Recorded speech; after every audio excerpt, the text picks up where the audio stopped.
Kroger Tenderay Beef. No other beef so fresh can be so tender. Presents Hearts in Harmony, transcribed. K is for Kroger. C is for cut. B is for beef. KCB means Kroger cut beef. And Kroger cut beef means more meat for your money. Yes, Kroger cut beef gives you more meat, less waste. And the reason is this. Before the meat is weighed and priced, the Kroger method of cutting beef removes excess bone, excess waste, and stringy ends. Mind you, that's before the meat is weighed and priced, which means more meat for your money. And it's top U.S. government grades of beef. It's tender, juicy, rich red, and marbled with just the right amount of flavory fat. Yes, in Kroger cut beef, you get a better value in top-grade beef. For example, take a specific cut of beef, say a Kroger cut chuck roast. Before the roast is weighed and priced, the Kroger method of cutting beef removes excess waste and stringy meat. That means you get a better value because you get more solid meat, only a minimum of bone. Yes, you receive more meat, less waste, whether you buy a steak or roast. So visit your neighborhood Kroger store soon. Get Kroger cut beef. It gives you more meat for your money. And now, Hearts in Harmony. A few minutes ago, Penny's mother, Grace Billings, went to waken her invalid husband, Jed, to give him his medicine. But he couldn't be aroused. Dr. Ryan was called immediately, and while waiting for him, Penny Gibbs joins her mother at Jed's bedside. Penny says, Look, Mother, I know this is frightening, but it'll be all right as soon as Dr. Ryan gets here. Oh, I hope so, Penny. But this frightens me so. What's happened to him, darling? Does this mean that... Look, you know it doesn't mean anything like what you're thinking. But it means something. This has never happened before. Mother, maybe it's something that's supposed to happen. Dr. Ryan said I know what Dr. Ryan said. He said Jed would never get well. But was that his way of saying he wasn't even going to live? Don't you think such things? Mother, I don't know what's the matter with Jed or why he won't wake up or what this means, but I honestly believe it's nothing to worry about. Just wait and see what it means. Please. Mother, here's Dr. Ryan. I see his car. I'll go down and let him in. Oh, thank heavens he's here. I thought he'd never come. Darling, we only called him 10 minutes ago. 10 minutes? It seems like 10 years. Golly. Just a minute, I'm coming. Hello, Penny. Dr. Ryan, you were awfully good to get here so quickly. I made it as fast as I could. Any change? No, he still won't wake up. You better go right up, Dr. Ryan. Thank you. You'd better stay down here if you don't mind. No, it's all right, I understand. Where's your mother? In Jed's room. I see. Oh, Dr. Ryan. Doctor, I'm so glad you're here. Jed'll be all right, won't he? I hope so, Mrs. Billings. Oh, he has to be all right. Well, if he's supposed to be, he will be, Mrs. Billings. Now, you go downstairs and stay with Penny. I'll call you when I need you. Well, isn't there something I can do now? Not just now. You go downstairs, and Jed and I will fight this thing out together. Oh, all right, Doctor. But you'll call me right away? As soon as I know something. Now, just take it easy. Getting excited won't help. Penny?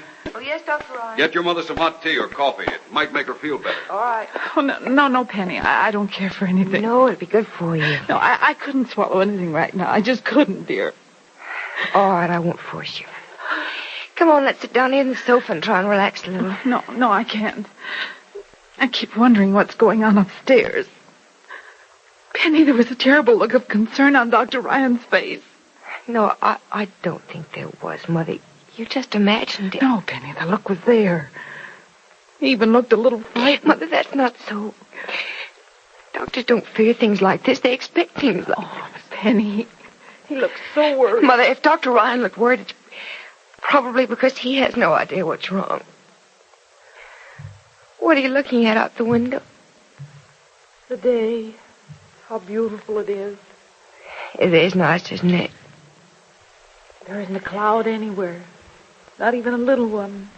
It's a blue sky in April. It's a rarity in Rossville. Let me see it. Mrs. Brown has started to garden early. I saw her out with a spade and hoe just yesterday. Isn't the day lovely, Penny? Yeah, it's beautiful.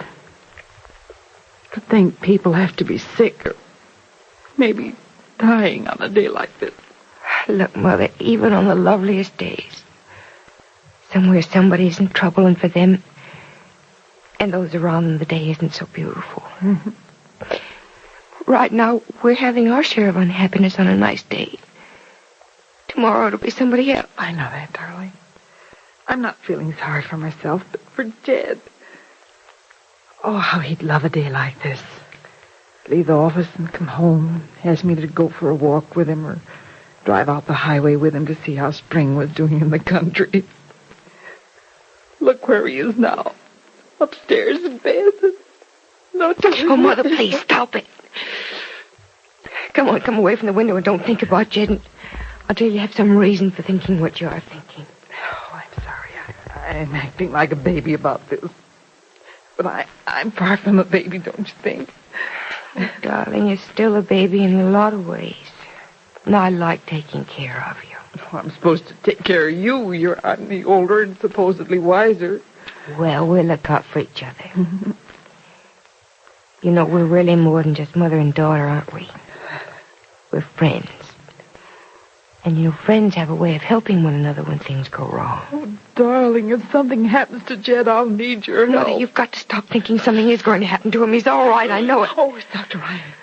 Billings. Mother, now don't get excited. Oh, Dr. Please, Ryan, is he going to be all right?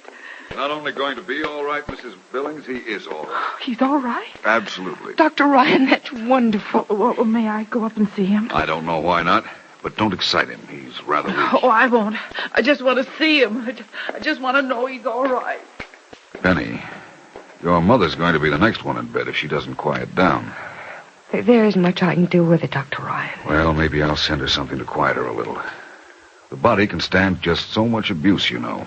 And excitement can be abusive. Oh, I know that. Dr. Ryan, tell me the truth. Jed really is all right, isn't he? He's awake now, if that's what you mean. Well, I guess that's what I meant. I know that there's no hope for the other thing. Penny, don't say there's no hope. There always is. I guess I know that too, Dr. Ryan, but this was such a frightening thing. Is this going to happen often? I don't know. It might. You see, I still don't know any more about Jed's illness than I ever did. This fainting spell of his, because that's just about all it was, a deep faint. Well, I don't know what caused it or if it will repeat. Well, then he may go through it again. He may not. I know it's not much comfort to you when I talk this way, Penny, but I'm sure you'd rather have me tell you the truth, wouldn't you? Oh, yes, sir, I would. I'm going to prescribe something for Jed that'll build him up a little. It may be that this illness is taking more out of him than it appears.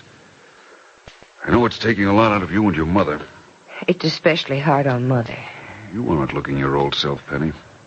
Dr. Ron, things have been a little difficult for all of us, you know. Life gets increasingly complicated as it goes along, doesn't it? Yes, it does. What made you say that? Penny, you're not a patient of mine, and I hope you never have any reason to be. But I've known you for a long time and watched you pretty closely the last few years. I know you well enough now to know you're troubled. What is it, Penny? I don't suppose my problems are any different from the problems of other people my age, but I'm beginning to wonder just how long it'll be before I can really live my own life. Well, that's a problem that comes to all of us sooner or later, Penny. Not just once, but many times.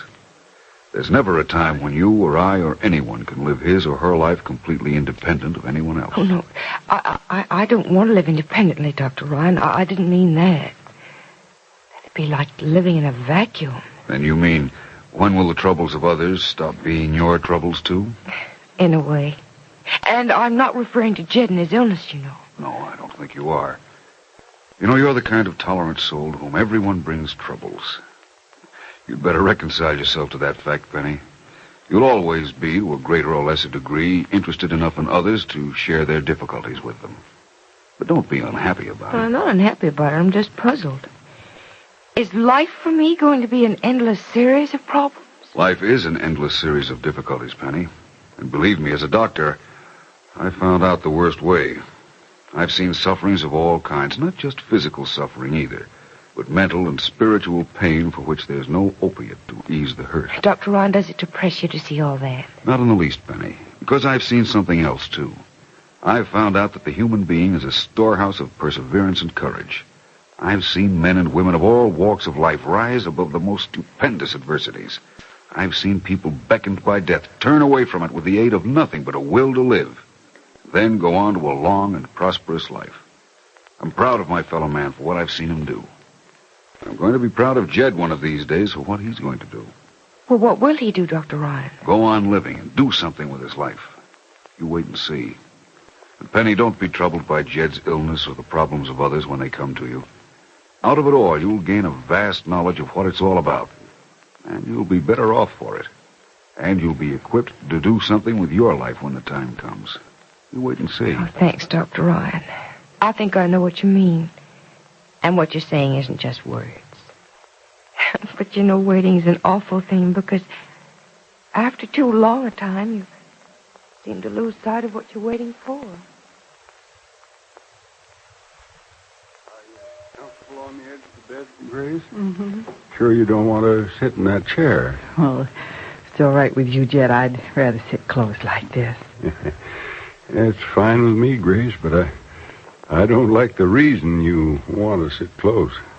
Well, Jed, I thought I'd lost you. And that's what I mean by not liking the reason. Now you know I wouldn't go away and leave you without saying goodbye. Oh, Jed. Now, Grace, don't do that. You make me feel as if I'd been a bad boy. And I guess I have. Oh, Jed, darling. Well, I want to apologize, Grace. Apologize? For what? Well, for frightening you. It was thoughtless of me, but it was just an accident. I couldn't hold on. I just went to sleep without wanting to. If I thought it was anything serious, I'd have called. Forgive me. Forgive you? Oh, Jed. No more tears. Dr. Ryan said all I did was faint a little. Well, maybe more than a little. Just like me to overdo. I always overdo everything. Oh, Jed, you're wonderful. You can even laugh. Can't you laugh? Well, at least smile. It's all over and it wasn't serious. And if it happens again, there's no cause for worry. It will happen again, then? It might when I'm tired, so I'm going to do my best not to get tired. Oh, we won't let you get tired, Jed. Wait on me more than ever, huh? No, I won't have that. I'll just take it a little easier myself. I won't spend so much time in my wheelchair. Say, it's a beautiful day, isn't it? Lovely. You ought to get out today, Grace. Go for a walk or drive out the highway with Penny to see how spring is doing in the country. Some other day, Jed. Some other day. You mean some other spring, don't you, Grace? Some other spring when I can walk again. What kind of life does Dr. Ryan see ahead for Jed Billings? And how much longer will lovely Penny Gibbs have to wait for the happiness she deserves? Be sure to listen to the next dramatic episode of Hearts in Harmony. KCB. KCB. KCB means Kroger Cut Beef, and Kroger Cut Beef means more meat for your money. That's right. Kroger Cut Beef gives you more meat, less waste. Because before the meat is weighed and priced, the Kroger method of cutting beef removes excess bone, excess waste, and stringy ends. For example, if porterhouse steak is your favorite, you'll find that at Kroger's you don't pay steak price for stringy ends and waste. The Kroger method of cutting beef removes the long, stringy end and excess waste before the steak is weighed and priced. But see for yourself by visiting your Kroger store. Notice that you get more meat, less waste, and it's top U.S. government grades of beef. Beef that's tender, juicy, rich red, and marbled with just the right amount of flavory fat. Remember, whether you buy a steak or roast, Kroger Cut Beef gives you more meat for your money. Ladies, remember, too, Kroger Cut Beef is available only at Kroger stores. Visit your neighborhood Kroger store and buy Kroger Cut Beef. It's delicious and juicy.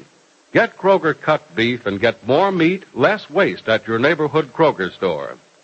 Be sure to listen in tomorrow, same time, same station, for another absorbing transcribed chapter of Hearts in Harmony. It's Kroger for better values in famous foods. Yes, the wonderful foods you see advertised in Life magazine are featured in your neighborhood Kroger store.